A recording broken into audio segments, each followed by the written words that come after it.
Good morning, my sleuthies. Oh my Lord, my kid's been on fall break. We're struggling to get moving this morning. Anyhow, not that you asked for it, I'm gonna give that shit anyways. Here's my 2 cents on the Kylie Rodney situation. And also, if you hear traffic in the background, I'm sorry. I'm out on the back porch, chilling, having my coffee. Suck it if you don't like it. I'm telling y'all, I've been all over the place with this Kylie Rodney case. At first, I thought foul play. Now I've been thinking accident, 100%.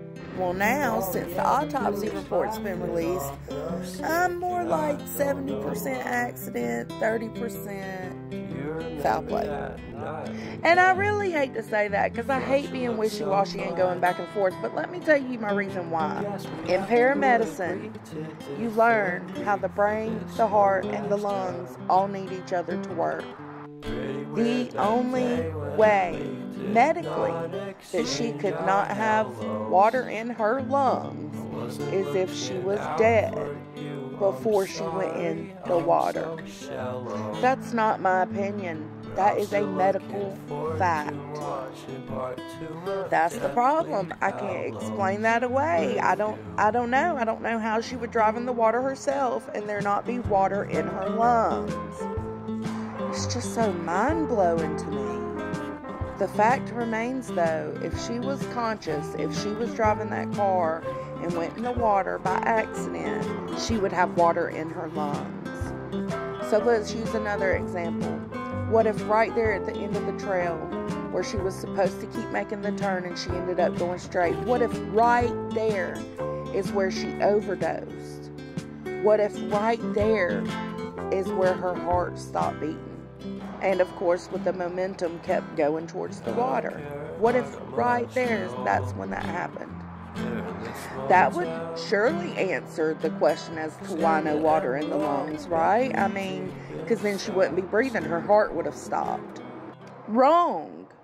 There's a response that the body goes through when sudden death occurs.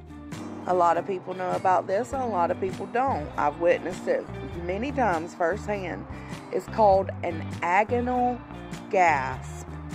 I'm going to put it up here on the screen for you so you can go look it up if you shall choose to. An agonal gasp is a response to your body when your brain is not getting the oxygen needed. It can happen with something sudden like cardiac arrest or stroke, but after death it can happen up to 5 minutes later. So if her heart stopped beating and she still ended up driving into that water and she was dead before she got in it, her body would have responded with an agonal gasp. This is a very deep, very hardcore gasp. Trigger warning, if you look it up, I'm telling you right now, it is a scary thing to see that the body does. So, trigger warning, I told you, it's rough. If it was an accident, that would have still happened. She would still have water in her lungs. So at this point, I'm just really, really struggling to understand. And to be quite frank, I hate that I'm divided again on this situation. And the fact is that if it was foul play, we'll never know 100%. We never will. But I can tell you from my experience that water would have had to been in her lungs unless she went in already dead and had been dead for a little bit.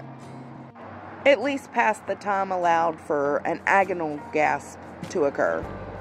So anyway, sleuthies, that's my opinion. I know y'all didn't ask for it, but I'm gonna get that shit anyways. Let me know what y'all think. Love ya. Bye.